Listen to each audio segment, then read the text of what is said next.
Texas, only one matchup goes by the name of Revivalry. So everybody open their hymnals to the same page. Come under the tent as we come together with one accord for these old foes to clash again. Welcome to the home of the Baylor Bears, McLean Stadium on the banks of the Brazos in Waco, Texas. The Bears will kick it away to start.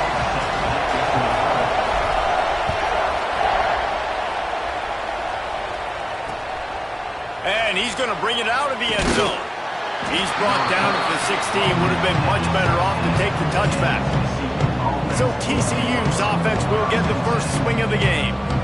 These two have played some barn burners over the years, and last year was no exception as the Bears won a close one. The Bears took care of business. They made the plays when they needed to. Did a good job in the rivalry game, keeping their heads level, making those plays. They came up victorious, and now TCU had a year to stew on it, Palmer, and think about that loss. And TCU believes that they've got the matchups to make this a different story than what it was the last time they played. They feel like they have better players on this team. We're about to find out. And the Horned Frogs moving quickly to the line. Well, it's a nice job, too, of the quarterback after the play fake there, getting his eyes down the field. He had to get that to his tight end quickly, knowing he wasn't going to have a lot of space to run with after the catch. So what do they have for third and short from their own 23? They'll stick to the ground looking for the marker. They tried to go smash mouth on third and short, and it did not work against this defense. The Horned Frogs will line up to punt it away.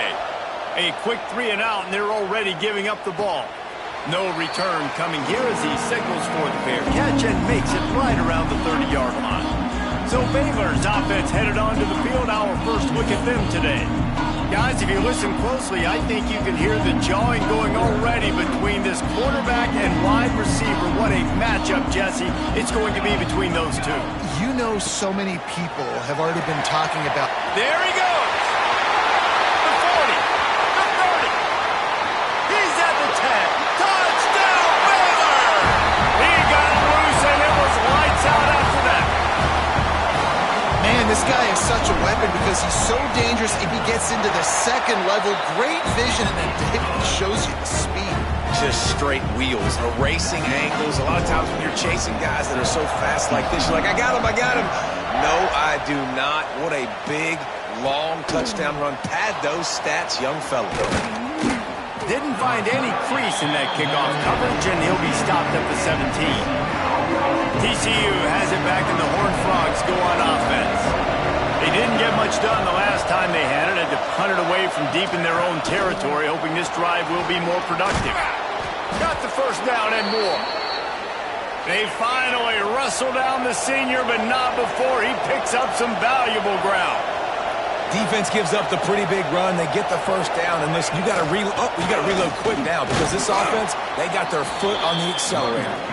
It's runs like that can really help your field position as they're up at the 35. The offense has a little bit of success on the ground, and they're up. Look at them. They're ready to go again. Back on the line. And the defense, they've got him at the 27. Now a lot of work to do to move the chains, keep this drive alive after that earlier sack. On third and long, he's going to have to throw for it. I don't think that's the way they drew it up. Incomplete. And the Horned Frogs line up to punt it away. This will be the second time they've had to kick it away.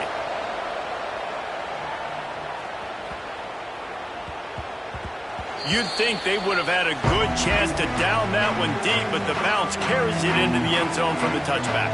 Here comes the Baylor offense back onto the field.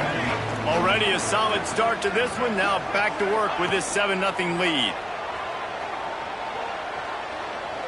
Trying to make magic on the scramble. At the 35, he's got room.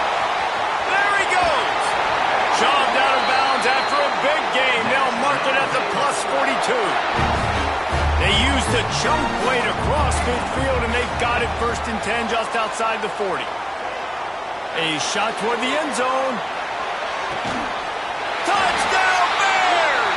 They took a shot to the end zone and found 6 points waiting on them.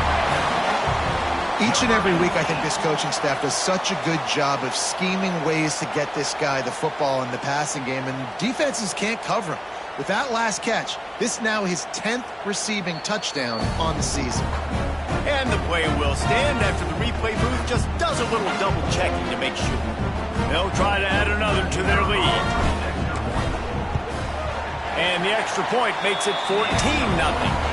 This offense prides itself on going after you, and they did with that long touchdown pass to finish off a two-play drive. Let's see if he can make a play on the return. Excellent job by the kick coverage team. A pretty minimal gain on that return.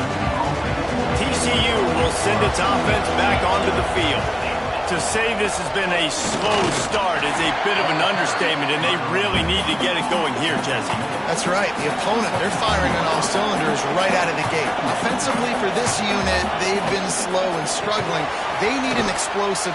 Breaks into the open. They stay aggressive and push their way out to the 33, and it's first down. The Horned Frogs come to the line in the hurry-up. So difficult because my eyes tell me as a defensive guy, he's handing it off. The offensive line's block and run. I got to go get it. Quarterback pulls it, throws it to the right. It's kind of like that hidden hat game. Like, where's the ball? I'm always trying to find that daggone thing. Didn't get much on first down. It's 2nd and 9. You know, when these two first met in 1899, both schools were located in Waco. Of course, TCU eventually relocated, and relocating the Frogs in the conference realignment race over the years has stoked the fires of this rivalry. And it's weird because Reese covered that game, and I know that because he was the sideline reporter. It was a 0-0 tie. Yes, both teams from the same region, so a lot on the line. We've seen some excitement with these rivalry games, and with this matchup, Jesse, I'm excited about today. Me too, and I think when you think about Texas football, everyone's always talking about Texas versus Texas A&M. Don't forget about Baylor TCU. These fan bases do not like each other, and the action on the field seemingly always delivers. Baylor has it back, and here comes the Bear offense. He put 2 touchdowns on the board in the early going, and now right back to work. And that's a really nice play. It's impressive. When it's first down and the defense thinks you might be running the football, you still can line up. You can get some movement at the point of attack and find a little crease for your running back. He rifles one deep down the middle.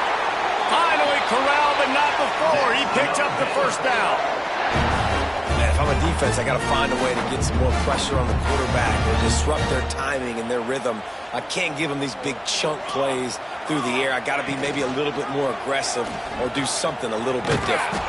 Stop behind the line. He'll lose a yard. Phenomenal job by the defense that time, shutting down the option play. They knew they were going to see this in this game, and all week long in practice, they really focused on this assignment football, making sure the dive, the quarterback, the pitch, all taken away.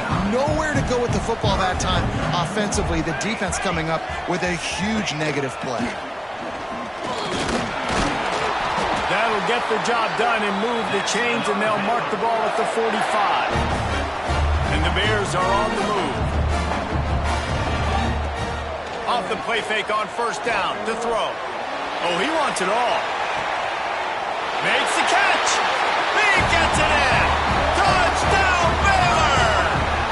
They want to finish the season strong, and man, are they doing that here in this Week 11 performance.